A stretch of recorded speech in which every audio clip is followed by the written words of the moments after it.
People often ask, how do we become the person we are today? Well, there's many philosophies about that. It's been discussed very thoroughly throughout history. Philosophically, it gets pretty intense, but I'm not trying to be too intense, but we all heard the saying, we are what we eat. I also believe we are what we watch, what we listen to, the people we hang out with, and also the environment we live in. So it's important for us to take that into consideration, the things that we absorb in our life. It's true, we are human beings, and we're influenced by so many things. I talk about living sensations, so that pretty much touches on a lot of the sensations that we have as human beings. In my last videos, I've gone into different categories of, I would say, our emotional well-being. I talk about the physical, mental, spiritual, and the emotional impact that we have as human beings. And in today's society, it's no different than it was when I was growing up. We talk about the effects that this life on Earth has on our children. Well, if you're as old as I am, or near, or maybe even older, you remember a time growing up. I remember back in the 60s. I was born in 1958, so I have a lot of memories of the 60s, especially having older siblings. My sister 10 years older than me. My brother was 5.5. So I listened, I paid attention. I remember JFK's assassination. I think I was in first grade, but I remember the principal coming into our classroom and asking the teacher to come outside in the hallway, and she came back crying. And then we were dismissed, and I went home, and most of us children experienced our parents and our neighbors, the effects that assassination had on JFK. And I also remember Robert F. Kennedy. I remember Martin Luther King. I remember how it was back in the 60s, how it affected us. Hey, I remember in classrooms we had to get underneath our desks in case there was an atomic bomb dropped. I don't know what that would have done for us. But, those things did affect us as children. And how did we cope with that? Well, you can answer that if you experienced what I experienced. But even my children, your grandchildren, you experienced 9/11. Yesterday was the anniversary, I think 24 years of 9/11. And just recently, we know about the horrific situation in Utah with that young man. Great influence to a lot of young people. You don't have to agree on everything that somebody says, but I think if you listen to your heart and connect to your soul, you know what's right and wrong. And I think it's really important how you react and how you express yourself, because the children are listening. I know I listened. So a lot of that programmed me based on my environment growing up in the 60s. And I think it did prepare me for the rest of my life going forward. But I tried to keep an objective view on things. I learned a long time ago that I should respect other people's opinions. I should listen more than I talk. Was I always successful doing that? No, of course I wasn't. Even today I have to be careful of how I express myself. But it is true. It's so true, I believe. And, I hope you respect my opinion, because I do respect yours. But it's obvious, we are what we eat. Look in the mirror. How's your health? It does affect us what we watch. Now, I chose not to watch the horrific, the videos that came out yesterday. And I'm glad that the general networks did not show that, because it does impact you. And I also choose what I listen to carefully. How does it, what do I agree with? What do I disagree with? But at the same time, there's a far, I guess they call it the far left, the far right, and I try to stay in the middle the best I can. I actually don't really know as much as other people know in regards to the politics and all. I mean, I do get the general, I get the general idea of what they mean. But I also choose and pick who I hang with, because over the years, I used to hang with a large crowd. I used to experiment going from one group to the next group, and I think it was a good education. But now that I'm 67, my time is not that my time wasn't important back in the day, but I thought I had a lot more time. I hope I have a lot more time ahead of me, but I do pick and choose who I hang with now. And I'm very careful, because I do have the insight on how it affects me, who I hang with, the environment I put myself in, what I listen to, and of course what I eat and all, and how I express myself with what I know, or what I agree to and what I disagree with. Because I don't like conflict, and there's enough of conflict in society today. So how we become who we are today is pretty much the experience, excuse me, we've had in the past, way in the past, in our middle adulthood, and just most recently, what we allow ourselves to be subject to. And in today's society with social media, it's hard to escape the opinions of others, what we see. It's almost like it's not only who we hang with, it's what we associate our waking hours to on social media. What networks do you listen to? I have a tendency to watch multiple, for the limited time that I do watch the media. I like to go back and forth in different networks and hear different opinions.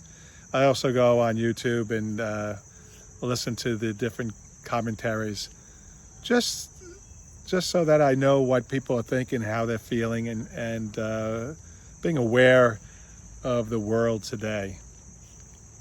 I choose to be in my backyard right now because I like the stillness. I like to, revive myself, because I spent this morning watching the news and the trials and tribulations of what has happened recently, and I think it's a sign of the times. So, I did talk about connecting to my soul, and I've spent more time, quiet times, being able to really listen to who I really am, because deep down I know who I am, but I know it affects me when I listen to people, what I see. So I have to be very careful to protect myself, to protect my emotional well-being, because it does affect you physically, mentally, and I believe spiritually. So I guess the point I'm trying to make today, and how we become who we are today, if you really want to focus in on your emotional, mental, physical, and spiritual health, dig down deep, go with your heart, and try to respect other people's opinions, not to get into conflicts. Hey, you know what? I live in America, and like I said, I was born in the late 50s. I experienced quite a bit, and even our children, probably it's accelerated what they're experiencing than what we experienced back in the 60s, 70s, and probably even the 80s. So anyone born after 1990, they're adults. They're in the middle adult experience in life, and this is the future of our country. So I think it's important that the message that I want to provide today is how have we become the person we are today, and how can we change to improve ourselves, to help each other come together. I think it's important as, especially not only for the United States, but also for the world. I think the youth out there, and I think those of us who are still here, who are older adults now, seniors, we have to allow the youth, to start taking control, to voice their opinions, and to rise above the conflicts, and try to come together to solve the problems that I think we have contributed to. My generation has, and people older than me, and those just right behind me. I think we all have to come together and listen to each other without violence, without being overly critical. It's too easy for people to go on social media and criticize each other. I think it removes ourselves from who we really are, and sometimes we get caught up in in areas that we really.